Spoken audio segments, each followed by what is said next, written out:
During the 15 years that Sam and Dean Winchester went around saving people and hunting things in a 67 Chevy Impala and Supernatural, the series reduced its fandom to a messy puddle of tears. However, the show's second and final swan song cuts the deepest. Supernatural creator Eric Kripke's no angel policy came to a fiery halt with Castiel way back in Season 4. This particular trenchcoat-wearing angel spends just over a decade unlearning thousands of years of angel bias and brutality. Even from his first few lines, Castiel understands Dean like no one else has, not even Sam. What's the matter? You don't think you deserve to be saved? Despite Dean's bravado and snark, Castiel understands how Dean perceives himself, as a destructive, angry, broken man, Daddy's blunt instrument.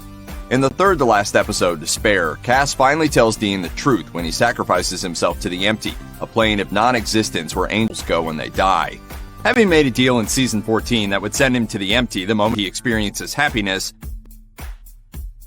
Castiel fulfills that pact while finally confessing his love for Dean Winchester. Happiness isn't in the having. It's in just being. Dean asks why the monologue sounds like a goodbye, and Cass confirms fans' longtime suspicions when he says 3 words. I love you. And those 3 words save the world. Cass leaves Dean with a bloody handprint, a mirror of the handprint scar left on Dean's shoulder when Castiel gripped him and raised him from perdition in Season 4. The gesture is one final corporeal mark of their profound bond. In a relationship that is as long, important, and formative to who a person or angel is, there's a moment when someone has to decide if they're going to allow the experience to break them or affect them positively. When Cass looks back at his time with Dean, he realizes that the hunter's true feelings about him don't matter. Castiel's confession isn't about Dean, it's about him finally getting in touch with his deepest human emotions. Cass accepts himself with no apology or fear of rejection, setting himself free. What was once a relationship built on subtext has turned into text, making it clear that Cass is in love with Dean Winchester. Because the one thing I want, it's something I know I can't have. Whether Dean feels the same is up for debate, but the angel's feelings on the matter are pretty explicit. There are plenty of platonic and familial love confessions in the show. This isn't one of them. So what happens when you try to bargain with a ruthless god named Chuck after he wipes out humanity Thanos style? Air at the Earth essentially serves as the Season 15 finale, leaving one final episode to wrap up the series. Despite Dean and Sam bargaining to fulfill Chuck's perverted Cain and Abel fratricide fantasy to save humanity, God has once again become bored with his story. Dean is ready to give up when Jack feels the Archangel Michael. Years after abandoning their surprise half-brother Adam in hell, Sam asks Michael what happened to his once vessel. Adam? Gone. I'm sorry to say, exterminated by my father. Neither Winchester seems to care all that much when Dean obligatorily responds with, "Poor bastard never caught a break." It's kinda hard to catch a break when your brothers let you rot in hell for a decade, though. Lucifer has decimated the world, toyed with humanity, and jump-started the apocalypse. But impersonating a very dead Castiel to get into the bunker is his most blasphemous crime. What's up? Wow, way to treat a pal.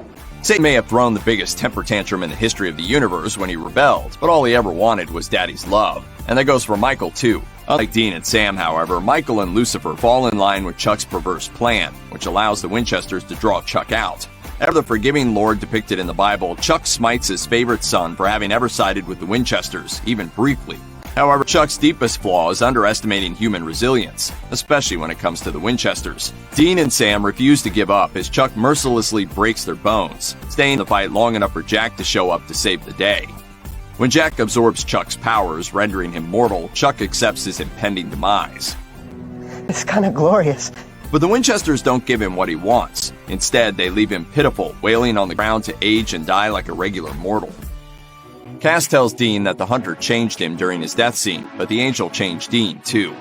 After a lifetime of self-hatred, Castiel's admission finally convinces Dean that he's more than the ultimate killer. See, that's not who I am. While Dean isn't able to tell Cass he loves him back, whether he feels it romantically or not, he honors Cass's memory by finally loving himself. Castiel believes that everything Dean does is for love, and Dean is hell-bent on proving him right. The hunter finally acknowledges his self-worth and leaves Chuck to his powered-down, pathetic existence. Both brothers choose justice over revenge, finally moving past the motive that's driven their actions for 15 years. Talk about character growth. Castiel actor Misha Collins told a Creation Entertainment panel that it was the ending he'd always imagined for Cass, saying, "Felt like it was a little risky and a little brave for the show to do, and I was happy to be part of that and to be able to have Castiel express love like that. Those who seek power will never use it well. It was true for Chuck, and it would have been true for Billy's death if Cass hadn't orchestrated her death through his sacrifice. But Jack has only ever wanted to do good and make his surrogate dads proud. And despite Castiel's earlier assurances that Jack doesn't need to live for anyone else, he accomplishes both. As it turns out, when you become God, it's time to leave the nest, spread those angel wings, and learn to fly. After Jack fixes the destruction Chuck brought to the world, he says goodbye to the boys. I'll be in every drop of falling rain, every speck of dust that the wind blows. The most crucial aspect of Jack's farewell is his restoration of free will. He promises not to insert himself in the story, and Dean appears to stop himself from asking about bringing Cass back before Jack declares that he's always as close as their hearts. Castiel and Jack may not be Winchesters by name, but they earned a place at the table, Dean and Sam having carved the pseudo-Winchesters' names alongside their own. Thanks to Jack and Cass, they're finally free to write their own stories, honoring everyone they lost along the way. And I'm good with who I am. I'm good with who you are. Because our lives, they're ours. Kripke notes that the Han Solo and Luke Skywalker vibe of Dean and Sam in this backroads Americana story is what makes the show work. The series starts with two brothers, and it has to end on that relationship. The Winchesters spend 15 years fighting for freedom, so what do they do when they get it? Sam pies Dean, and longtime Supernatural producer Robert Singer laughs in the background of the scene. Carry On, the final episode, opens on the appropriately named song Ordinary Life. Dean and Sam aren't the protagonists in some screwed-up cosmic story anymore. On their final hunt, they pose as agents Eric Kripke and Bob Singer, taking down a nest of vampires and saving two young brothers. Here, they set up a new generation of hunters, because Dean could never live an apple pie life and Sam wouldn't stop hunting until he did. But Dean and Sam Winchester are regular hunters now, and regular hunters die regular, gruesome deaths. When a vamp shoves Dean into a rebar, he fulfills the destiny of going down swinging. Not usually a man of many words, Dean ends up telling Sam all the things he's held back since they were kids. Mirroring Jack's goodbye, he tells Sam that he can always find him in his heart. He then makes reference to actor Jared Padalecki's mental health charity campaign, telling his brother to, quote, always keep fighting. It's okay.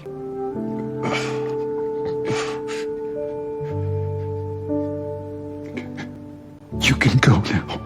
Sam doesn't make a demon deal or ask Jack to bring his brother back. Instead, he gives Dean a hunter's funeral to the song Brothers in Arms by Dire Straits. Subtly referencing Dean's Bon Jovi Rocks on Occasion line from Season 3, a morning Sam finds Dean's cell ringing. Hello? Hi, Agent Bon Jovi?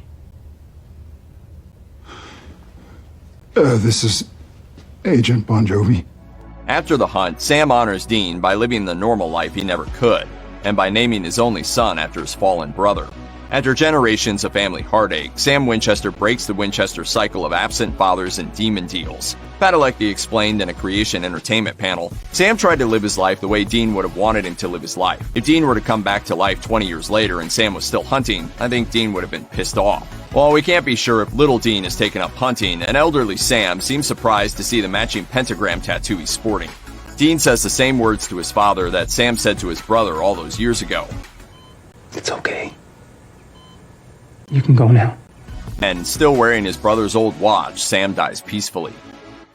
A heaven where souls live out their golden oldies on repeat for the rest of eternity would never be good enough for the Winchesters, who sacrificed everything to save the world. So while Jack promised not to intervene in human affairs, he does fix up heaven before Dean makes it to the pearly gates. Dean gets a life with his family in heaven that he never got on Earth. Everyone happy and together, all within reach of a pint at Harvell's Roadhouse. Giving Dean closure that his parents are more than a Cupid experiment gone wrong, John and Mary Winchester finally spend their afterlife together. So Jack did all that. Well, Cass helped.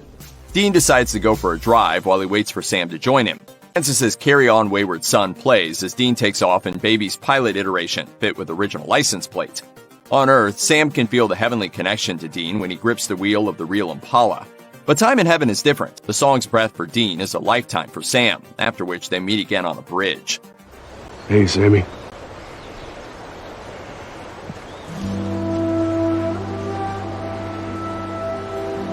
Dean?